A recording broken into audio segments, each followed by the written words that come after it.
the LG G7 ThinQ will be even more expensive in Sprint than Verizon or T-Mobile. Today, Sprint announced that its price for the LG G7 ThinQ will be $792. That's $42 more than other major operators. Verizon and T-Mobile charge $750, which is already too much.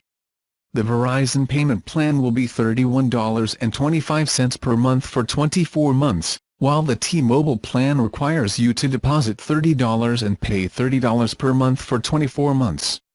The Sprint payment plan costs $33 per month for 18 months, and you can then choose to return it or pay for 6 more months and own the phone.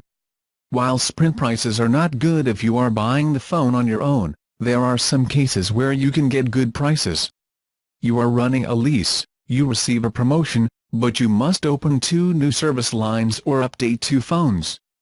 There are situations in which that might work, such as if you are a current customer and your phone and that of a family member are ready for updates anyway.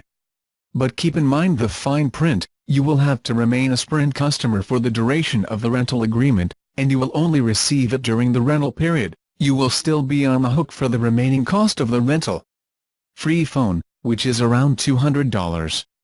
Pre-orders for the G7 ThinQ start this Friday, May 25, for Sprint and T-Mobile.